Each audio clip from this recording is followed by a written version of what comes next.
কেমন আছেন সবাই? আশা করি ভালো আছেন। আজকে আমাদের নতুন একটা সেগমেন্ট শুরু হচ্ছে, সেটা হচ্ছে উইকলি বুলেটিন। তো এটা নিয়ে হচ্ছে মোটামুটি কাজ করার ইচ্ছে ছিল আগে থেকে। ডেইলি পত্রিকায় ভিডিও তো করি, এবার উইকলি একটা ভাবার প্ল্যান ছিল আর কি। তো ইন দ্য মিন টাইমে হচ্ছে তাছাড়া হচ্ছে ডেইলি পত্রিকা রিভিউটা একটু মিস হয়ে যায় মাঝে মধ্যে, সেক্ষেত্রে উইকলিটা হয়তো কভার করে ফেলবে আপনাদের। এছাড়া মান্থলিও একটা চালু করব। So weekly, daily, weekly, monthly এইসব ব্যাপারে হচ্ছে কভার করবে। তো আমরা উইকলি বুলেটিনের জন্য হচ্ছে আপাতত লাইভ এমসিকিউর ভিডিওটা অ্যাপটার সাপোর্ট নিয়েছি। তো সামনে হয়তো আমরা বেটার কোনো কন্টেন্ট পাইলে সেখানে সুইচ করব। এছাড়া আপনাদের যদি উইকলি কোনো কন্টেন্টের খবর থাকে আমাদেরকে জানাবেন। আমাদের ইউটিউবে কমেন্ট করতে পারেন, বা আমাদের যে হোয়াটসঅ্যাপ বা ফেসবুকে গ্রুপগুলো আছে কমেন্ট করতে পারেন। তো লাইভ এমসিকিউর প্রতি কৃতজ্ঞতা জানাচ্ছি। আশা করতেছি তারা মন খারাপ করবে না যদি জানতে পারে আর কি। আচ্ছা, তাহলে দেখি আমরা প্রথমত আমরা লাইভ এমসিকিউর এইটার পুরোটা হচ্ছে পড়বো না। আমরা দেখবো যে আমাদের পরীক্ষা আসার জন্য কী কী আছে। আমরা 20 মে থেকে 27 মে পর্যন্ত ডাটাগুলো পড়বো এখান থেকে, আর যতটুকু প্রয়োজন ততটুকু পড়বো। বাংলাদেশ বিশ্ববিদ্যালয় শুরু হয়েছে আপনার কাজী নজরুল ইসলামকে দিয়ে। তো কাজী নজরুল ইসলামকে নিয়ে আমরা ডিটেলস পড়বো না, কারণ আমরা অলরেডি হচ্ছে এটা নিয়ে অনেক ক্লাস নিয়েছি আপনার ফেসবুকে বা হোয়াটসঅ্যাপে। আপনারা চাইলে সেই ক্লাসগুলো জয়েন করতে পারেন, ফ্রি ক্লাস। সো প্যারা নাই। এখন দেখেন যে জন্ম তারিখ নিয়ে একটা কনফিউশন ক্রিয়েট হয়েছে, সেটা হচ্ছে আপনার 24 মে নাকি 25 মে। সবচেয়ে বড় ইস্যু যেটা আসছে যে আপনার পঞ্জিকাটা অ্যাডজাস্ট করার জন্য একদিন হচ্ছে পিছিয়ে চলে আসে, তো 25 মে ধরা হচ্ছে আর কি। তো এগুলো নিয়ে আসলে অত বেশি কনফিউজড হওয়ার সুযোগ নেই। কেন? পরীক্ষা যারা প্রশ্ন করবেন তারা জানেন। সো আপনাকে 24 বা 25 একসাথে দেওয়া হবে না। দেখেন, ওনার জন্ম মৃত্যুর জায়গাগুলো আমরা জানি। আপনার হচ্ছে আসানসোলের মহকুমার চুরুলিয়া গ্রামে জন্মগ্রহণ করেন। তার ডাকনাম হচ্ছে দুখু মিয়া। মাত্র 9 বছর বয়সে 1908 সালে পিতৃহারা হন। এগুলো আমাদের প্রয়োজন না, এগুলো আপনার পড়ে নেবেন। প্লাস হচ্ছে এগুলা পিলির জন্য আপনার বাংলা লিটারেচার অনেক বেশি পড়া লাগে, সেই হিসাবে হচ্ছে এখানে অনেক কম ডাটা আছে। যাই হোক, দেখি আমরা 1976 সালে হচ্ছে কাজী নজরুল ইসলামের জন্য বিশেষভাবে গুরুত্বপূর্ণ। 76 সালে জানুয়ারিতে বাংলাদেশ সরকার তাকে নাগরিকত্ব প্রদান করে, ঠিক আছে? 76 সাল, এটা খুবই গুরুত্বপূর্ণ। 76-এ নাগরিকত্ব প্রদান করা হয়। মূলত হচ্ছে তাকে 21শে পদক প্রদান করার আগে সিদ্ধান্ত নেওয়া হয় 1976 সালে। তো 1976 সালে যখন 21শে পদক দেওয়ার একটা পরিকল্পনা করা হয়, তখনই জানা যায় যে 21শে পদক দেওয়ার আগেই জানা যায় যে ওনাকে নাগরিকত্ব প্রদান করা হয় নাই, অফিসিয়াল নাগরিকত্ব প্রদান করা হয় নাই। স্বাভাবিকভাবে হচ্ছে যেহেতু 21শে পদক দিতে হবে, তো নাগরিকত্বটা আগে দেয়, এরপরে ওনাকে 21শে পদক দেওয়া হয়। আর 1974 সালে তাকে হচ্ছে ঢাকা বিশ্ববিদ্যালয় থেকে ডিলিট উপাধি দেওয়া হয়। এটা পরীক্ষার জন্য ইম্পর্টেন্ট, এটা অলরেডি চলে আসছে, এটা খুবই কমন ডাটা, আপনি পেয়ে যাবেন। দেখি আমরা ওনার 3টা উপন্যাস, এটা সব বিসিএসে আপনার রিপিট হয়, প্রায় সময় রিটেনে রিপিট হয় যে ওনার উপন্যাসগুলো লিখেন। ওনার 3টা উপন্যাস লিখছে। বাঁধনহারা, মৃত্যুকথা, কুহেলিকা। বাঁধনহারা, মৃত্যুকথা, কুহেলিকা কয়েকবার পড়বেন, টানা পড়বেন, বানানগুলো চেক দেবেন। বাঁধনহারার মাঝখানে হাইফেন আছে, মৃত্যুকথা, কুহেলিকা, মৃত্যুকথা একসাথে। এগুলো পরীক্ষা হলে ধুম করে প্যাস লাগে যায় রিটেনে। যাক, দেখুন, ওনাকে নিয়ে আর ডিটেলসে আমি পড়ছি না, কারণ আপনারা জানেন যে ওনাকে নিয়ে প্রিলিতে প্রচুর পড়তে হয় আপনাদেরকে। এখন দেখেন, আচ্ছা, এখানে মূলত যেই পয়েন্টটা বেশি ইম্পর্টেন্ট ছিল যে উনি আমাদের জাতীয় কবি কবে হয়।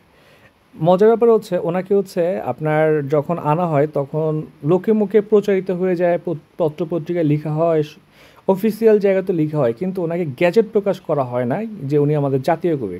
মানে এর আগ পর্যন্ত ধরেন, আপনার আগ পর্যন্ত মোটামুটি আপনার ধরেন সম্ভবত 24 ডিসেম্বর, হ্যাঁ 24 ডিসেম্বর হচ্ছে আপনার, এর আগ পর্যন্ত ওনাকে বাংলাদেশে কোনো জাতীয় কবি ছিল না। জাতীয় কবি করার জন্য আপনার 2022 সালে 22শে জুন একটা রিট আবেদন করা হয়। পরবর্তী সময়ে সম্ভবত গত বছরের 24 ডিসেম্বর ওনাকে হচ্ছে জাতীয় কবি করে আপনার গ্যাজেট প্রকাশ করা হয়। এই তারিখটা হচ্ছে ইম্পর্টেন্ট, একটু চেক দিয়ে আশা করি আপনারা পড়ে নিতে পারবেন।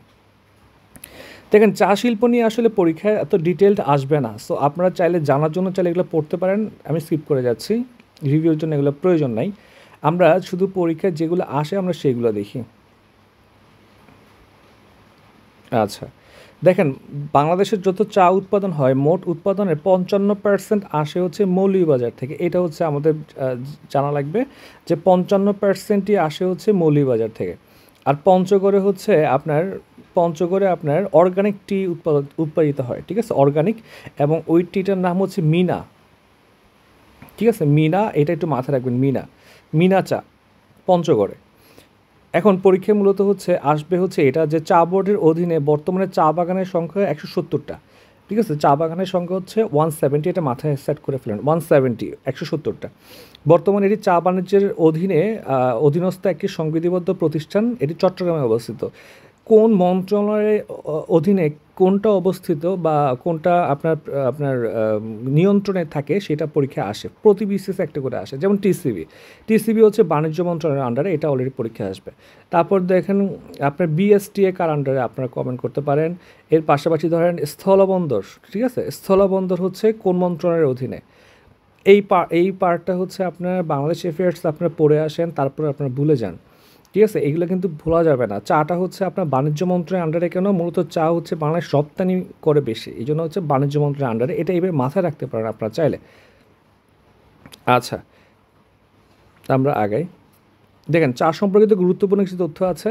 প্রথম চা বাগান হচ্ছে মালনীছড়া, সিলেটে, 1854 সালে, ঠিক আছে। 1854 সালে কী হয় বলেন তো?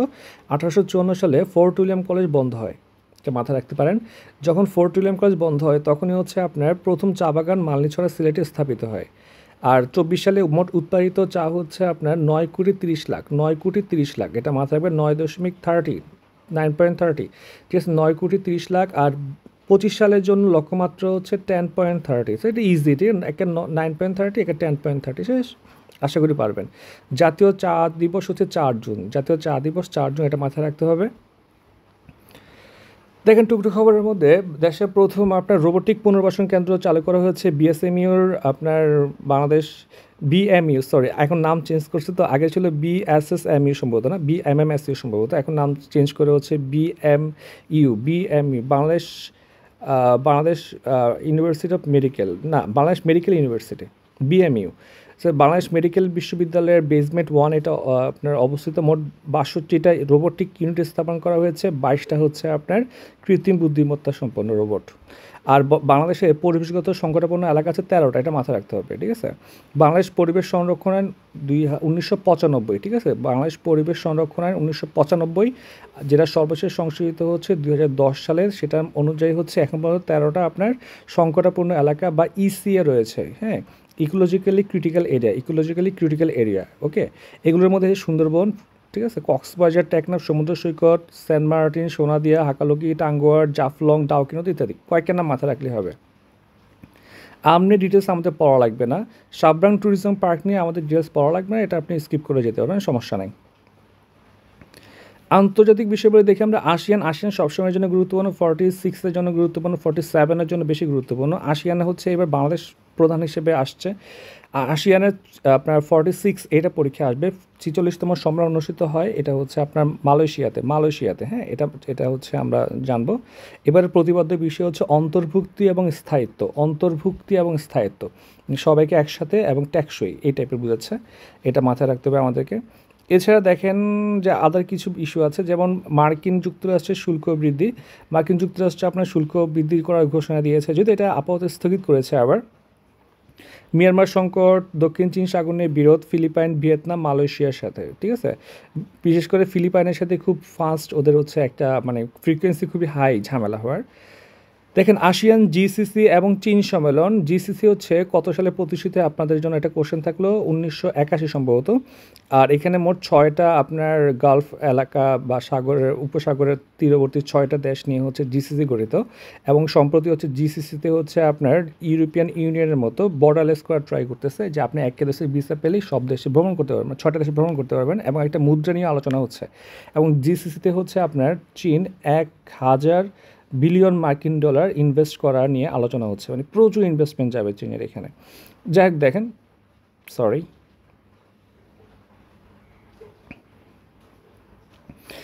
দেখেন, এখানে এই 46তম সম্মেলনের পাশাপাশি আপনার 27 মে 2025 তারিখে আসিয়ান গালফ কোঅপারেশন কাউন্সিলের সম্মেলন হয়, ঠিক আছে, এটা আমাদের লাগবে না। তাহলে আসিয়ানের আগের নাম ছিল হচ্ছে আশা, association of south east Asian nation, এটা হচ্ছে দক্ষিণ পূর্ব এশিয়া, এটা হচ্ছে বানাতে সবচেয়ে বেশি হেল্প করে ইউএসএ। প্রতিষ্ঠান হচ্ছে 67, 1967 সালে হচ্ছে আসিয়ান প্রতিষ্ঠিত, 1967 সালে। আউটার স্পেস ট্রিটি, ঠিক আছে, আউটার স্পেস ট্রিটি, এটা 1967 সালে প্রতিষ্ঠিত হয় সম্ভবত। প্রতিষ্ঠাকালীন সদস্য হচ্ছে আপনার 10টা, আর হচ্ছে ওদের মোটো হচ্ছে one vision, one identity and one community.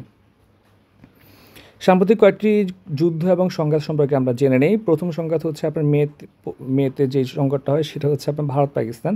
কাশ্মীরের আপনার পাহেলগামে হিন্দু বেসামরিক নাগরিকদের উপর হামলার পর ভারত হচ্ছে অপারেশন সিন্দুর নামে আপনার একটা মিসাইল হামলা চালায় পাকিস্তানও হচ্ছে এটার আবার আপনার মাস্টুর সম্ভবত এই নামে হচ্ছে আবার হামলা চালায়। এখানে হচ্ছে J-20 পাকিস্তান J-20 দিয়ে হচ্ছে রাফেল ধ্বংস করে মোটামুটি পুরা ওয়ার্ল্ডে একটা হইচই ফেলে দেয় আর কি। গতকালের আপডেট নিউজ হচ্ছে ফ্রান্স একটা তদন্ত কমিটি গঠন করেছে রাফেল ধ্বংস নিয়ে, এবং ওরা ইন্ডিয়াতে আসছে সম্ভবত বা চিঠি পাঠাইছে।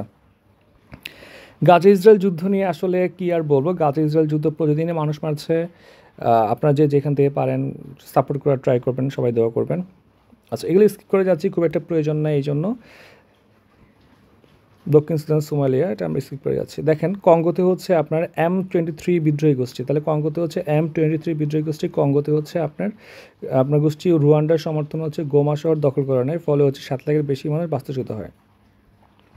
খুব একটা প্রয়োজন নেই, আমরা স্কিপ করে যাচ্ছি। রাশিয়া ইউক্রেন যুদ্ধে কোনো আপডেট নাই, আপনারা স্কিপ করে যেতে পারেন, পরীক্ষা আসবে না। আচ্ছা, এগুলো এমনি দাগাইছি। এই J-10, তারপর হচ্ছে সম্প্রতি হচ্ছে আপনার স্টেলথ বিমান দিচ্ছে পাকিস্তানকে 50% ছাড়ে, এবং হচ্ছে আপনার অনেক হাই রেঞ্জ মিসাইলও দিচ্ছে। একটা জিনিস খেয়াল করবেন, ফ্রান্স যেই বিমানগুলো দেয়, রাফায়েল দেয়, এটা কিন্তু মেন ভার্সন না, এটা হচ্ছে এক্সপোর্ট ভার্সন। মেন ভার্সনের হচ্ছে অনেক ডাউন সাইজ থাকে, কিন্তু নর্মালি সব দেশই এরকম করে। যেমন F-16 যেটা দেওয়া হয়, ইউএস অনেক দেশকে F-16 দেয় না, ওটা কিন্তু মেন ভার্সন দেয় না, এক্সপোর্ট ভার্সন দেয়। কিন্তু পাকিস্তানকে চীন যেই বিমানগুলো দেয় সেগুলো কিন্তু একদম মেন ভার্সনটা দেয়। এটা কিন্তু একটু গুরুত্বপূর্ণ ব্যাপার। যাই হোক, দেখি আমরা চীন পাকিস্তান অর্থনৈতিক করিডোর, এটা হচ্ছে একটা করিডোর। আপনার হচ্ছে এরকম অনেকগুলো করিডোর হচ্ছে বেল্ট অ্যান্ড রোড ইনিশিয়েটিভের আন্ডারে করা হচ্ছে চীনের সাথে পাকিস্তানের, যেটা সেটার নাম হচ্ছে CPEC। এখানে প্রায় 62 বিলিয়ন মার্কিন ডলার আপনার ব্যয় করার একটা সম্ভাবনা আছে, এবং চীন থেকে গোয়াদার বন্দর পর্যন্ত প্রায় 3000 কিলোমিটার দীর্ঘ রুট বিস্তৃত। এখানে হচ্ছে আপনার সড়ক, রেলপথ, বিদ্যুৎ প্রকল্প, অর্থনৈতিক অঞ্চল, বন্দর, অনেক কিছু করবে। চীন চাচ্ছে এখানে আপনার আফগানিস্তানকে ঢুকাবে, কিন্তু সমস্যাটা হচ্ছে যে আফগানিস্তান এবং চীন প্রতিদিন হচ্ছে মারামারি করে। সম্প্রতি হচ্ছে আফগানিস্তান ইন্ডিয়ার সাথে সম্পর্ক ভালো করতেছে। সো চীন এখানে পাকিস্তানকে নিয়ে আগাইতে কর্তৃক মানে আপনার সফল হবে, এটা একটা দেখার বিষয় আর কি। স্ট্রিং অফ পালস থিওরি সম্পর্কে তো আমরা জানি। স্ট্রিং অফ পাল থিওরি হচ্ছে আপনার মুক্তার মালা থিওরি যেটাকে বলে আর কি। ধরুন ইন্ডিয়ার ম্যাপটা তো এরকম, ঠিক না, অনেকটা হচ্ছে এরকম। তাহলে এই ইন্ডিয়াকে আপনার চীন যেটা করার ট্রাই করতেছে, ঘিরে ফেলা ট্রাই করতেছে। এখানে হচ্ছে পাকিস্তানকে দিয়ে ঘিরবে, তারপর হচ্ছে শ্রীলঙ্কাকে দিয়ে ঘুরবে, তারপরে শ্রীলঙ্কা হচ্ছে এখানে ঘুরবে, তারপর হচ্ছে আপনার বাংলাদেশকে দিয়ে ঘিরবে, এইভাবে হচ্ছে তারপর মিয়ানমারকে দিয়ে ঘুরবে। এইভাবে হচ্ছে আপনার মুক্তার মালার মতো পুরা ভারতীয় যে উপকূলটা আছে এটাতে পুরোটা হচ্ছে আপনার একটা শিল্ড বানায় ফেলার ট্রাই করতেছে। যেমন ধরেন পাকিস্তান এখান থেকে শুরু, তারপর শ্রীলঙ্কা এখানে, তাহলে এখানে চলে আসছে, এরপর হচ্ছে বাংলাদেশ, এরপর হচ্ছে মিয়ানমার, জিবুতি তো আরও এই পাশে, মানে একদম এইভাবে ঘিরে ফেলার জন্য যে একটা স্ট্র্যাটেজি নিয়েছে সেটা হচ্ছে string of the pearl theory. এটা হচ্ছে মূলত চীন এখানে প্রচুর লেভেলের হচ্ছে ইনভেস্ট করতেছে, আর সামুদ্রিক পথে প্রচুর বাণিজ্য করতেছে, সেই পথ যাতে নিরাপদ থাকে। এছাড়া হচ্ছে ভারতকে স্ট্রেসে ফেলার ট্রাই করতেছে। ভারতও হচ্ছে এটার অ্যাগেনস্টে হচ্ছে আপনার কোয়াড নিচ্ছে। আইপিএস যে ইন্দো প্যাসিফিক স্ট্র্যাটেজিতে হচ্ছে খুব কন্ট্রিবিউশন রাখতেছে। আচ্ছা আচ্ছা, এগুলো নিয়ে আমরা স্কিপ করে যাই, তেমন কিছু লাগবে না। আচ্ছা, কান উৎসব নিয়ে আমাদের জানা থাকা লাগবে। কান হচ্ছে 78তম কান উৎসব হয়েছে, 78, এটা হচ্ছে মাথায় রাখবেন। আর বাংলাদেশ হচ্ছে স্পেশাল মেনশন পেয়েছে আলী, নাম হচ্ছে আলী, ঠিক আছে। এটার ডিরেক্টর হচ্ছে আদনান আল রাজীব, এটা মাথায় রাখবেন, তাইলে হবে। আর আন্তর্জাতিক বুকার পুরস্কার 2025 ঘোষণা করা হয়েছে ভারতের বানু মুশতাক। তিনি কান্নাড়া ভাষায় রচিত হার্ট ল্যাম্প বইয়ের জন্য পুরস্কারটা পেয়েছেন। হার্ট ল্যাম্প, ঠিক আছে। এখানে হচ্ছে মোট 12টা গল্প আছে। এখানে দক্ষিণ ভারতে মুসলমান সমাজে দৈনন্দিন জীবনের চিত্র ফুটে উঠেছে। আর এটা ইংরেজিতে অনুবাদ করেছে দীপা ভাস্তি। তো আপনার মনে রাখতে হবে বানু মুস্তাক কান্নাড়া ভাষা। হার্ট ল্যাম্পটা অবশ্যই মনে রাখতে হবে, হার্ট ল্যাম্প, আশা করি মনে থাকবে। দেখেন গাজার 77% নিয়ন্ত্রণ করছে ইসরায়েল। আপনার ফিলিস্তিনকে স্বাধীন রাষ্ট্র দেওয়ার স্বীকৃতি দেওয়ার ঘোষণা দিয়েছে মাল্টা। টুকটুক খবরে তো আমার কিছু নাই। কিছু প্রতিপাদ্য দিবস আমরা দেখি 22 মে হচ্ছে জীববৈচিত্র্য দিবস, এটা পরীক্ষায় আসে কিন্তু। বিশ্ব জীববৈচিত্র্য দিবস হচ্ছে 22 মে, 22 মে জীববৈচিত্র্য দিবস। আর এটার সূচনা হচ্ছে 1992 সালে। ডিটেলস আপনার পড়লে ভালো, না পড়লে সমস্যা নাই। আন্তর্জাতিক চা দিবসটা আমাদের লাগবে না, আমাদের টোটাল চা বাগান হচ্ছে নিবন্ধিত হচ্ছে 170, এটা মাথায় রাখতে হবে। আর আমরা হচ্ছে 4 জুনটাকে চা দিবস হিসেবে পালন করি। আচ্ছা, আর তেমন কিছু নাই। দেখেন, DOS, DOS, denial of service. Denial of service হচ্ছে কি বলেন তো? অর্থাৎ আপনার কম্পিউটার বা নেটওয়ার্কের নিয়ন্ত্রণ হচ্ছে একটা বদমাইশ নিয়ে ফেলবে। বদমাইশ নিয়ে ফেলার পরে আপনি যে কোনো কমান্ড দিলে সেটা মানবে না, ঠিক আছে? মূলত হচ্ছে আপনি কাজ করতে পারবেন না। এটাই হচ্ছে ডেনিয়াল অফ দ্য সার্ভিস, মানে টোটালি হচ্ছে ওরা হচ্ছে নেটওয়ার্কটাকে হচ্ছে সার্ভিসের বাইরে নিয়ে যাবে, কেমন? আর তেমন কিছু নেই। আচ্ছা, খেলাধুলা দেখি আমরা যে আপনার ইংল্যান্ডের কিংবদন্তি ব্যাটার জো রুট, উনি টেস্ট ক্রিকেটে দ্রুততম 13,000 রানের মাইলফলক স্পর্শ করেন। আর তাকে মোটামুটি 153টা টেস্ট ম্যাচ খেলতে হয়েছে। আর বিশ্বের এই দিনে দেখেন, ইতিহাসের এই দিনে আপনার প্রথম সংবাদপত্র সমাচার দর্পণে প্রকাশ হয় 1818 সালে। সমাচার দর্পণ বাংলা পত্রিকা হিসেবে ধরা হয় আপনার 206 বছর আগে। 1818 সালে হচ্ছে এটি বের হয় শ্রীরামপুর ব্যাপটিস্ট মিশন থেকে, বা শ্রীরামপুর মিশন বললেই হবে। জোশুয়া মার্শম্যান এবং হচ্ছে উইলিয়াম ওয়ার্ড ছিলেন। আপনার জোশুয়া নামটা শুনলে মাথায় আসে কার বলেন তো? আপনার ফ্রেন্ডস দেখেন নাই? সেখানে হচ্ছে আপনার ওই র্যাচেলের একটা এমপ্লয়ি ছিল জোশুয়া নামে। তো ওই জোশুয়া শব্দ দেখলেই হচ্ছে আমার র্যাচেলের কথা মাথায় চলে আসে।